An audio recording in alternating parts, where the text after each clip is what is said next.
Brace ourselves. The whirlwind is about to come to stage. Please welcome Andrew Marsh.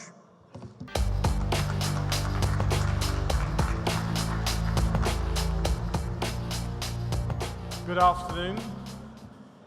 It's a pleasure to be here, pleasure to speak to you. For once, I'm not going to talk about vehicle materials.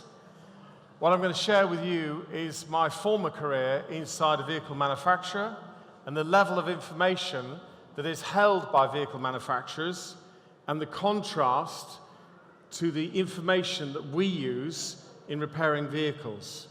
So we'll begin by starting with this. So Jaguar Land Rover are going to unveil next month the Range Rover Evoque convertible, which is a brave step. And to mark the occasion, they've built two full-size models made out of steel tube. And these will be exhibited in London. This is a throwback because if we think back to the 50s and the 60s, the Italians used a technique called superleggera, super light, where effectively, if we consider an Aston Martin DB4, it was a floor, an engine bay, a firewall, and that was the car. Everything above it was small diameter tubes, which were then covered on the outside with aluminium alloy sheet and on the inside by trim. And it's a little bit scary to think that the fuel tank, particularly on the Zagato, was in the rear end, just millimeters behind the rear skin. So if you hit the rear end hard enough, 20 gallons will come and meet and greet the occupants. That's auto engineering circa late 50s, early 60s. Well, what we're going to talk about is CAD data and where that goes and the power that that represents. I'm going to use an example which I came across, which is a third party that developed a body kit for a BTCC Renault Megane 3. So these are guys who've created models, not manufacturer models. The manufacturer models will be more detailed than this, and we'll see how this progresses. And we start with a wireframe, and a wireframe is just a series of lines and curves joined together that, just like that skeletal structure, describe the outside of a part. Put them all together, and we end up with a whole vehicle. In an individual part, if it has an interior, we model it the same way. Between the exterior and the interior, we suddenly start to know how much material is there, and we associate it with a part number. So we already have the whole vehicle described by a whole load of models put together.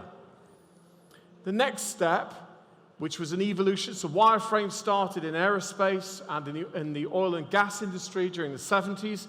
This really took off during the mid-1980s, and this was providing a surface between each of those lines, surfacing. We end up with a true 3D model. From this, we could cut an entire exterior. If we're going for low-volume manufacture, we could produce hammer forms from this quality data, from the tube straight to manufacturing. And we could do that with machine parts. Now, this is old hat, but it illustrates the power already. Remember the combination. Vehicle manufacturers for more than a decade are able to put any material in any combination anywhere in the world. And that's the flexibility that we face in the repair sector. There are no norms, there are no givens, there are no standards. We have complete free development of the automotive industry right now, and the normalization will take at least another decade. Okay. More models, we can add more. So here we see more detail, we're seeing a little more interior. It's looking more like a car by now. One amusing thing, and I'll come out of the way, but in the bottom left-hand corner should be X, Y, Z coordinate. This is always a fun part for designers because it's a master reference. All models are referenced to one location, and there's always a debate on every single program, where the hell is it? And the result, well, I'll tell you one program I was on. We were putting a diesel engine into the nose of an existing vehicle, and we lost the master location point. So the engine wasn't in the right place. It took, back then, a day and a half of remodeling to get it into the right place. Now, you wouldn't use a computer anywhere near as powerful. We can do it on a laptop, and it would take a matter of minutes. So we're seeing a massive increase in computing power and reduction in computing power cost as well. So already we've captured a heap of properties around the shape and form of the part, and we can associate that with the part number and the material. And to give you an idea, this rather odd picture is fully surfaced and has light effects. So this is a virtual image, not a real car. And just to compare, there's the real car. And many of the releases we're seeing today are virtual images. For example, you may have seen in the past month Porsche's indication of the next Panamera, the Mission E. Most of the PR shots were virtual. Yes, they did make a full-scale plastic model of Mission E. It's not a real car yet. The technology underneath is. But it didn't exist as of the Frankfurt show. It existed as a glorified plastic model and a virtual image. And we can do more. You'll find loads of images on the internet, dream machines, put together very rapidly, and you can rapidly pick holes in them, bits where there are just no mechanical linkages, mechanisms that don't exist. But superficially, an image like this, tidied up a little more, can appear as photographic quality. I have a video that was done 2 years ago with a design tool called Alias. It shows a vehicle driving through a village. It lasts about a minute and a half. Every single millisecond is virtually modeled. Everything, the gravel on the road, the shade, the trees, the bushes, the houses, every single detail is virtual. It didn't exist. That's the power that is within the manufacturers, and there's elements of those programs that you and I can access outside that can harness this information. So, back to our touring car championship car, and we can see that they've added the roll cage, which is important for a race car because this is a major structural element. So there's packaging going on inside. Lots and lots of models put together. And we're kind of jumping around a little here, but so far the discussion is we have definition of shape, we have definition of associated material, we have a part number. So that's quite powerful already. We don't get that in the aftermarket. We do not get that information at all. We're going to touch on what we do get towards the end. Okay, now we can add some really powerful maths on top. We start with computational fluid dynamics. Those who follow racing cars will be very familiar with this. And this is effectively modeling fluids such as air in the same way, breaking up into small parcels of modeled fluid and then integrating it based on real-world testing to build up a library of data. What does that mean? Well, one program I was involved with, which was a very long time ago, was first generation KA. It went from nothing to first hot climate test in 11 months, which by automotive standards even today is pretty fast. And we had to do it the old-fashioned way, which is kind of wind tunnel testing, engine testing, and then ultimately out to hot climate test in 11 months, including one major restyle. We did do computational fluid dynamics for the engine bay. This is what this is. So we go from subsonic laminar airflow to air that is absolutely shredded as it goes through the engine bay. And this is a primary development tool for heat management, not only for cooling, not only for air conditioning, not only for oil, but for the entire powertrain. So KA, the first data crunch was on a massive supercomputer in Dunton and took 12 hours. A supercomputer going full chat for 12 hours. And that was because the whole vehicle, and in particular the engine bay, was fully modeled. It was a mixture of wireframe and solid modeling, but it was modeled. The second iteration took 8 hours. If that happened today, we'd be talking minutes. That's the power. Because two things happened. One, the program itself became much more compact. It didn't have to calculate everything every time from first principles. It's able to draw on a library of solutions and put them together faster to produce a believable result. The other thing was the process of marrying physical testing with predicted data has got better and better, to the point that in the past this was used as a rapid development tool. So you can make changes in a model like this really quickly and come up with different solutions without spending a penny on hardware. Why was that a problem? Well, again, Ford Motor Company, they reached their end point with the first generation Mondeo. They built more than 200 prototypes for the first generation car, and most of those cost an average of $250,000. Some were $1 million, some were $100,000, but the average was $250,000. And when the program was ended, the vast majority were crushed, and the mileage, the distance they covered, was recorded for each vehicle. And some had done a lot of work, some had been in crash testing, some had done professional extended car park durability. They were crushed with about 30 or 40 kilometers on the clock. And Ford said, that is the last time we're doing that. And every manufacturer has said, that is the last time we're doing that. And if you talk today, in old-fashioned speak, a pilot build quality vehicle, which is you could put in a showroom, you could sell it, is the first time material comes together for real, for validation, because the simulation is the power, and validation is only done right at the end of the program. That's the confidence in the simulation. And it goes further. Untouchables, impossible things. Heating and ventilation, done the same way. Here we have engineers in front of a 3D screen interacting with the data. Here we see it with crash, predicted performance against actual performance. There's a heap of work that's happened over the past 2 decades in particular to bring these two data streams together to the point that there's a belief, there's a good correlation between predicted and actual.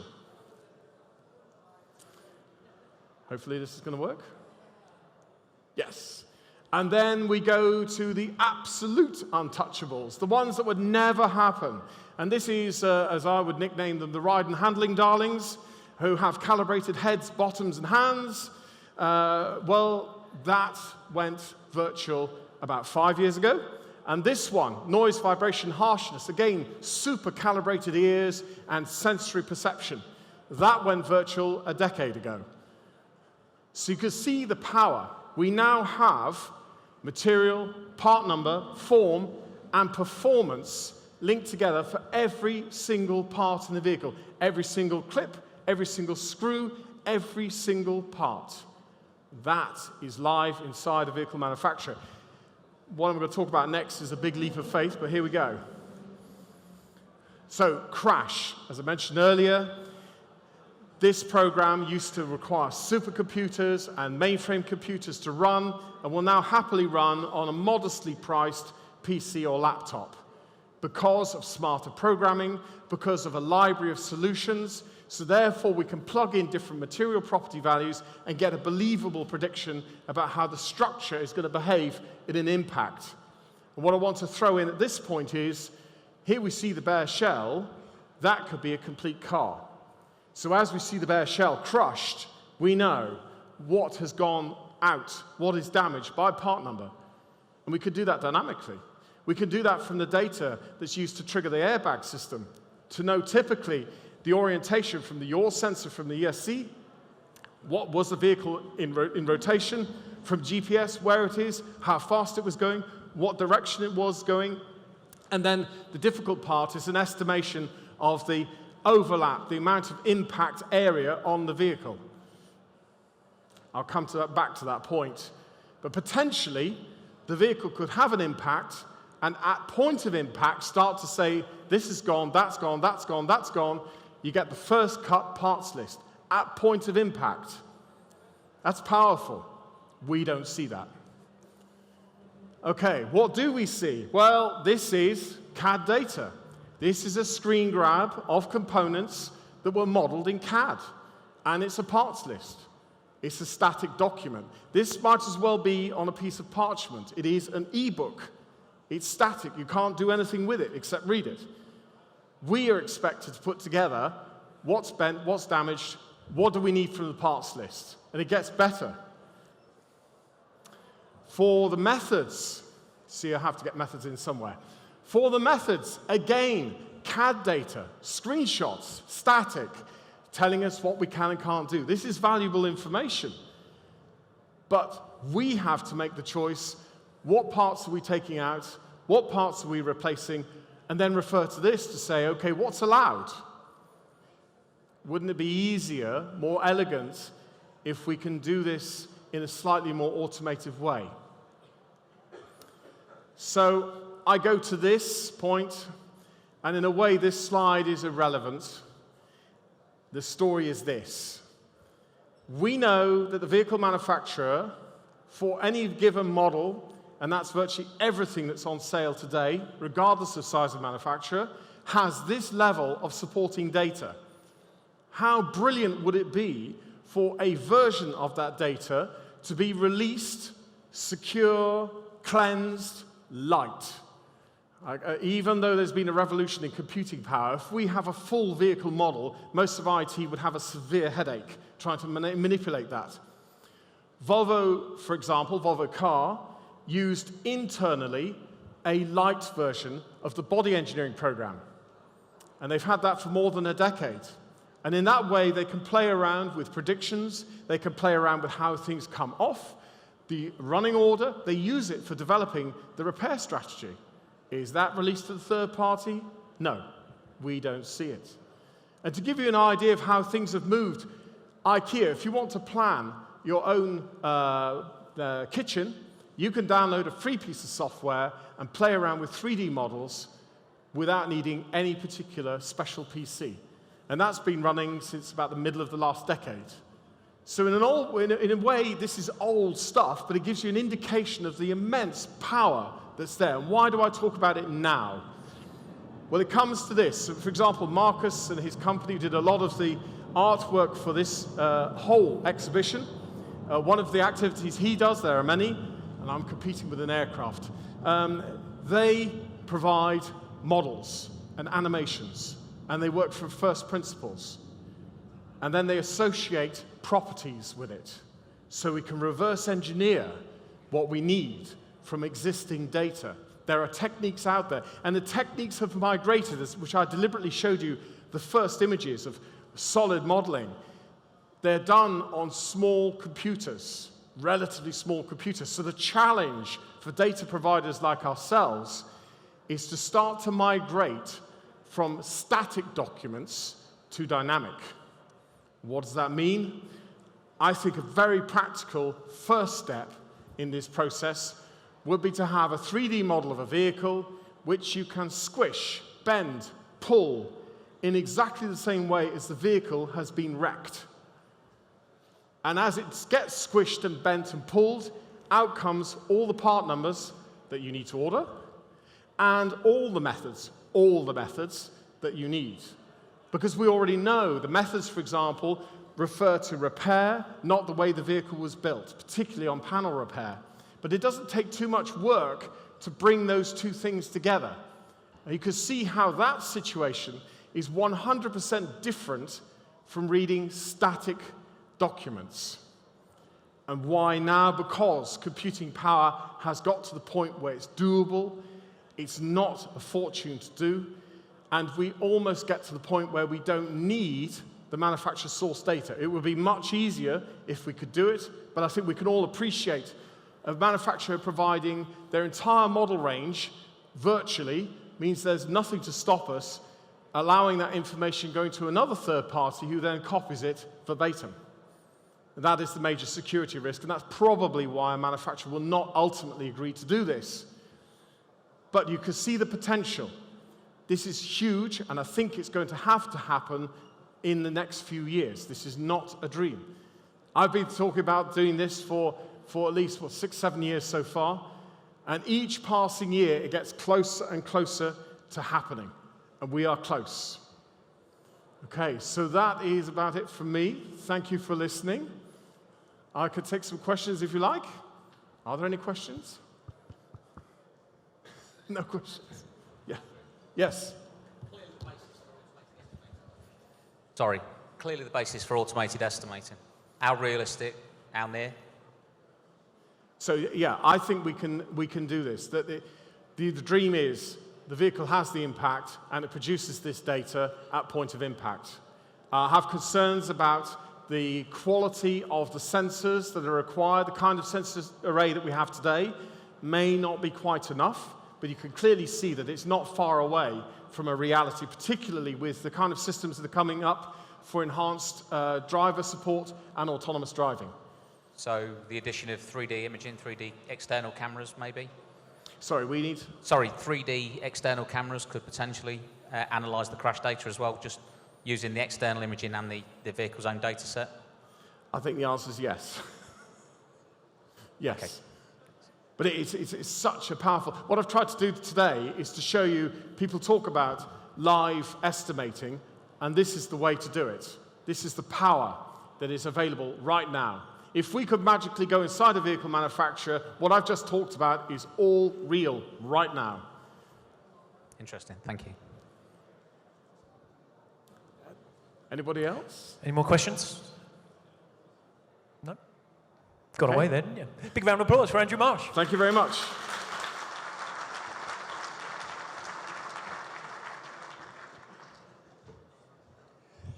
Clearly a man on a mission. 12 months from here, let's see how much further he's progressed.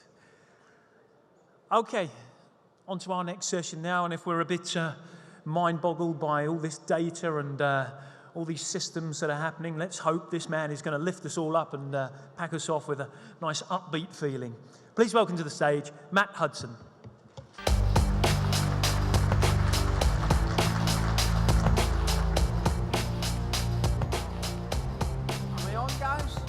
Yeah, I'm on. Thanks. Listen, one of the things about using your mind, by the way, I'm from Newcastle. It will get better as you get used to my accent. I was born deaf, which gives me a massive advantage. That means that when you stand in front of me, I can actually read what you're up to. I'm also a hypnotist, so look a little closer. Gentlemen on the front row, if you wouldn't mind. One of these things about when you're at a conference, if you're listening to people for too long, your brain can switch off, even if they're giving you really good information. So if you wouldn't mind, very quickly, could you just stand up, just for a second? Just stand up, wiggle your bottom for me. Right, just a little wiggle, yeah? Now, have yourself to sit down again. I know you said, what? Why did we stand up? You stood up because as soon as we move your system around again, you've just readapted your brain, and your brain says, oh, I'll give him 20 minutes of my time, right? So it's just worth it. If you're having meetings, gang, and it's going to go on a little, make sure people get a wiggle about and move it back again. Now, here we go. A little view into your mind. Now, what I was wondering was, how are we managing to self-sabotage? What Vision is doing is it's bringing you guys together. And last year, I met with Chris and I met with Dave, and I thought, wow, you guys are actually inspiring. I thought, cause crash damage, what the heck are these? I thought you were quite weird, to be honest. But when I got into it and I realized you guys take people's dreams and you reassemble them again. Now, a lot of people might own their own home, but they might get to own a car. And my third car is out there, same color, RS2000. I couldn't believe it when I came in, and I thought, geez, she's still going. But you guys make it real. So here was my puzzle. How can we get you guys chatting to the insurers?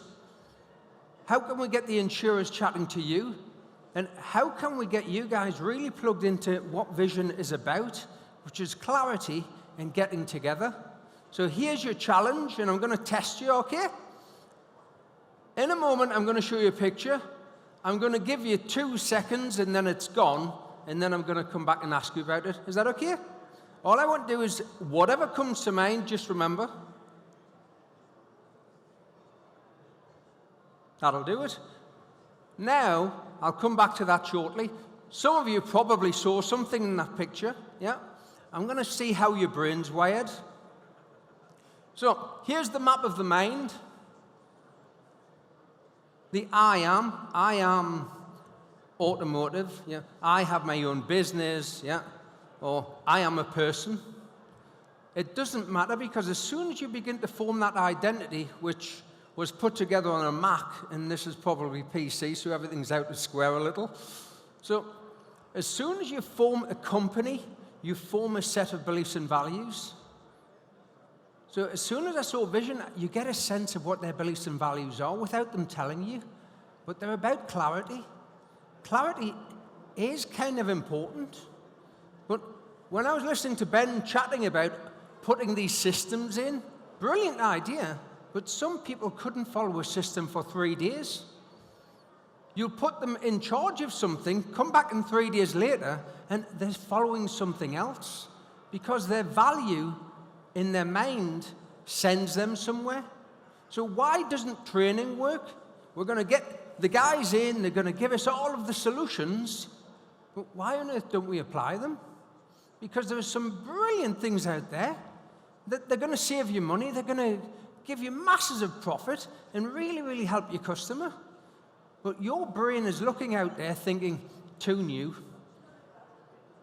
It'll never happen. Andrew just been, that guy's on glue.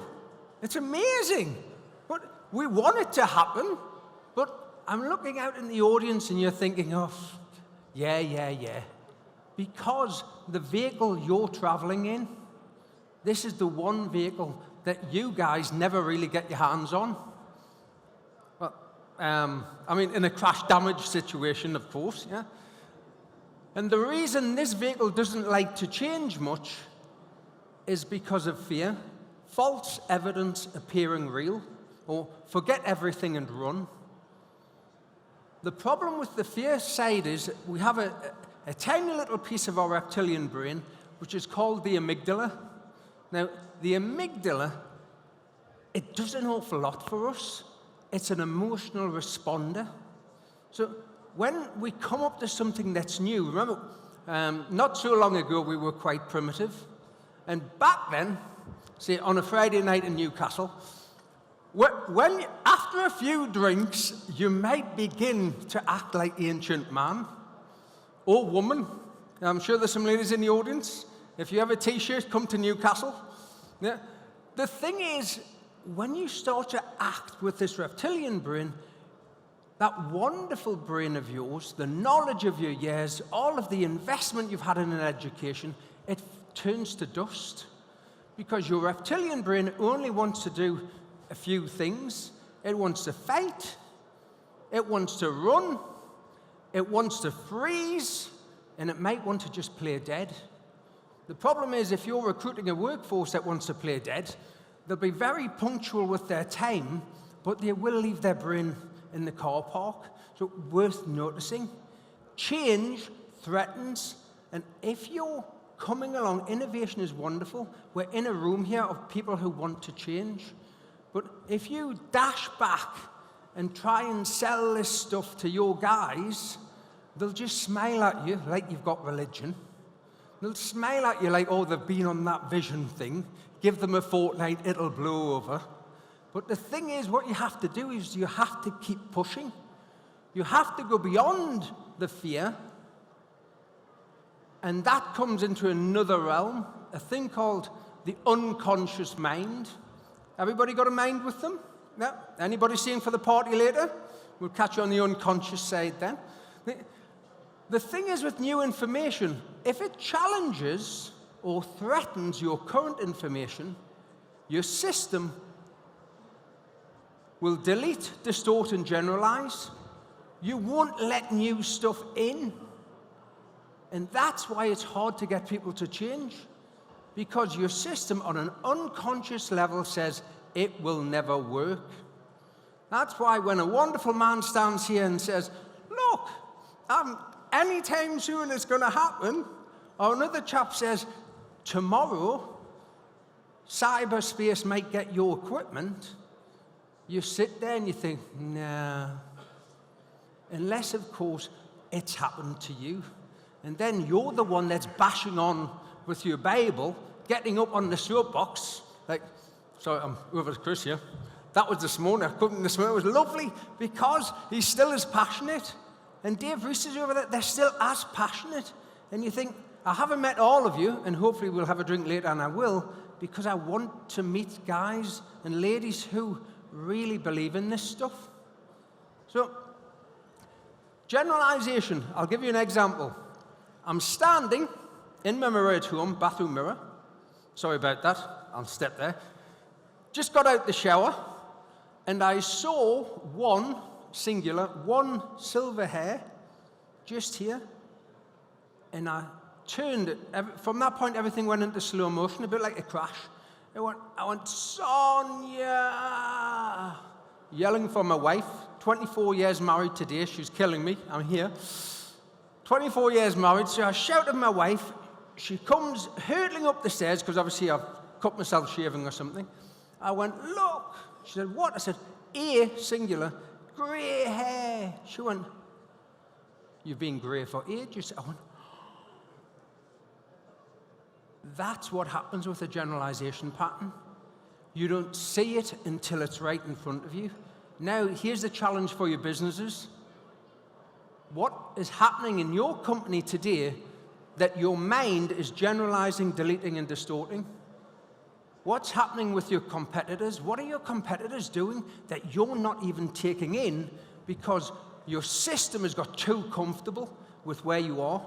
The status quo, ladies and gentlemen, is the killer. That's the killer of good business. That's the killer of everything you'll ever meet, the status quo, because your system craves it. The adrenaline in your system is driven by threat. If you want to really live, do something different. Don't sit there and think, oh, well, the numbers will be all right. They won't. If you're in business, you have to get on board with these guys, and it's a scary place.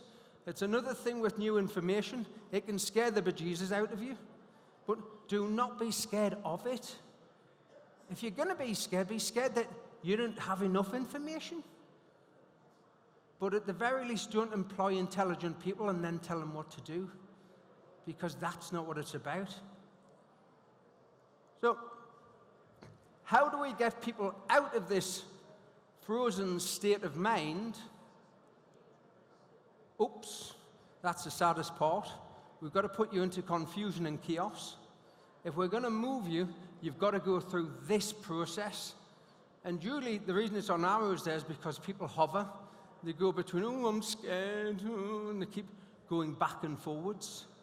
The quicker you get through that process, the better it is. The challenge then is getting you through chaos, through confusion, and getting you comfortable not knowing. When you're comfortable not knowing, that means your amygdala has ceased to fire up. That means you have your prefrontal cortex, PFC, firing up, and you're actually using your whole vehicle. It's a bit like having a Quattro and never realizing, it's got 4 wheels at work. And that's the difference, and that's the challenge. I'm keeping everything short today because I'm aware we've run over a little and we're going to stop right on time, so you're going to like me. Here's the challenge. Takes you back to infinite possibilities. Right, remember the question I asked you? That picture at the beginning? Randomly, what sprung to mind? Anybody, what did you see? Anybody see the woman? Right, are you ready? A lot of people see the woman, yeah? I don't know why. Because as you see, ladies and gentlemen, there is no woman on there. There is no woman. Check it, there is no woman. That just proves your amygdala, your patterning, takes you to where you believe you are. That won't help you tomorrow. You have to wake up, you've got to get on. Thank you very much, good night. Boom. Is that all right? I knew we're short on time. Okay. So, let's just have a little show of hands. Who did see the woman? Oh, no, everyone's in denial now. What does that mean for us? What does that mean for us if we did see the woman? Oh, well, sorry about that. We'll chat in the bar later on and we'll get into it. Yeah? It's normally something to do with your childhood, but we'll get it. All right, ladies and gentlemen, big round of applause. Matt Hudson. Thank you. Yeah.